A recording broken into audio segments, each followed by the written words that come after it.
Trabalho sobre o processo de organogênese do sistema urinário. O sistema urinário ele é formado pelos rins, pela bexiga e pela uretra. E eles começam a ser formados na 4ª semana do desenvolvimento embrionário. E o término de seu desenvolvimento data da 38ª semana de desenvolvimento, quando todos os néfrons, que vai ser explicado com mais detalhes, mas são as estruturas morfofuncionais do rim, quando forem formadas, todas formadas. Mas primeiro seria importante falar sobre os sistemas renais, que ali, como dito, na 4ª semana de desenvolvimento, vai se desenvolver a partir do mesoderma intermediário, que é aquela porção do mesoderma intraembrionário que fica entre o paraxial e o lateral, onde as células vão se diferenciar para formar uma crista urogenital, a qual posteriormente sua porção medial vai se diferenciar nas gônadas e sua porção lateral em uma crista neurogênese, a qual a partir dessa crista nefrogênica iremos ter a formação do rim. Porém, o rim definitivo, que vai se diferenciar nos néfrons, nos tubos coletores, só vai ser formado no final da 4ª, mais precisamente no início da 5ª semana de desenvolvimento.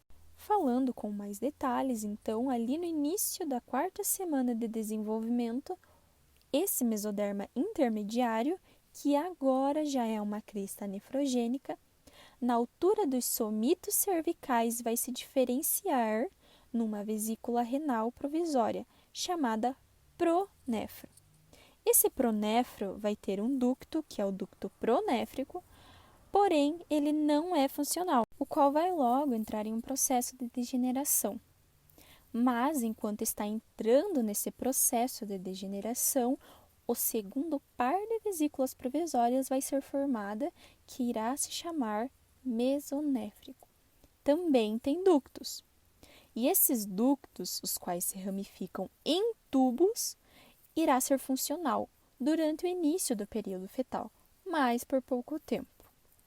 E temos a porção caudal do mesonéfro, que na 5ª semana vai sofrer uma invaginação, formando uma estrutura chamada de broto uretérico, a qual irá induzir o mesoderma ao redor daquela crista nefrogênica, a se diferenciar num blastema, o blastema metanefrogênico. E esse blastema irá se diferenciar no néfron. E o broto uretérico vai se diferenciar no uréter, na pelve, nos cálices maiores, nos cálices menores e nos tubos coletores. Portanto, o blastema forma o néfron e o broto uretérico forma o sistema coletor renal. Então, retomando, inicialmente, quando o broto uretérico penetra no blastema, ele se ramifica e vai formar 4 gerações de tubos coletores, os quais vão aumentar e formar os cálices menores. Seguidamente, iremos ter mais 4 gerações de tubos coletores, que também irão aumentar, formando os cálices menores. E em seguida, teremos outra ramificação, em tubos coletores arqueados, que vão induzir o blastema e se diferenciar nos segmentos néfricos, ou seja, a extremidade de cada tubo coletor induzirá grupos de células mesenquimais do blastema a formar pequenas vesículas metanéfricas que se alongam e formam os túbulos metanéfricos, e as extremidades proximais destes são invaginadas pelos glomérulos e formam o néfron. E assim se desenvolvem os rins metanéfricos, ou primordiais permanentes. Conforme o número de néfrons aumenta, os rins fetais passam a ser divididos em lobos. Então, o rim fetal é um rim lobulado, e depois do nascimento, no primeiro ano de vida, ele irá perder esses lobos com o amadurecimento dos néfrons. Também é importante ressaltar as mudanças na posição dos rins, que ocorrem ao longo do desenvolvimento embriológico. Inicialmente, os rins ficam localizados na região pélvica, deslocando-se mais tarde para uma posição mais cranial no abdômen. E enquanto ocorrem as mudanças na posição dos rins, que ocorrem ao longo de todo esse desenvolvimento, o suprimento sanguíneo também sofre alterações, sendo realizado por diferentes vasos, Então, por volta da 9ª semana, entrando em contato com as glândulas suprarrenais, ocorre a subida dos rins e eles assumem seu posicionamento final. E por fim, sobre a bexiga e a uretra, lembrando que todos esses processos ocorrem ao mesmo tempo, mas a bexiga terá uma origem diferente. Ela se diferencia a partir do seio urogenital. O seio urogenital é uma visão da cloaca, que era uma dilatação caudal no intestino posterior.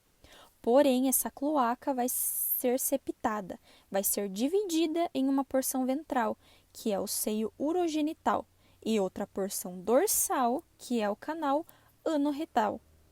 E quem cresce e septa, ou seja, divide a cloaca, é o septo uroretal. Então, esse seio urogenital será responsável pela formação de estruturas urinárias e genitais, sendo uma delas a bexiga. E esse seio urogenital tem 3 porções. Uma porção, a superior, vesical, que vai ser contínua com o alontoide, que vai formar a bexiga. Então, a bexiga é contínua ao alontoide, mas quando o lúmen do alontoide é obliterado, permanece um cordão fibroso espesso, denominado de úraco, que conecta o ápice da bexiga ao umbigo. Mas no adulto, ele forma o ligamento umbilical médio. Outra porção, que seria a porção média, ela vai formar a uretra prostática e membranosa. E a última porção, que é a porção fálica, vai formar o pênis. Quanto à uretra, o epitélio de maior parte da uretra masculina e de toda a uretra feminina é derivada do endoderma do seio urogenital. Nos homens, a parte distal da uretra na glande é derivada de um cordão de células ectodérmicas.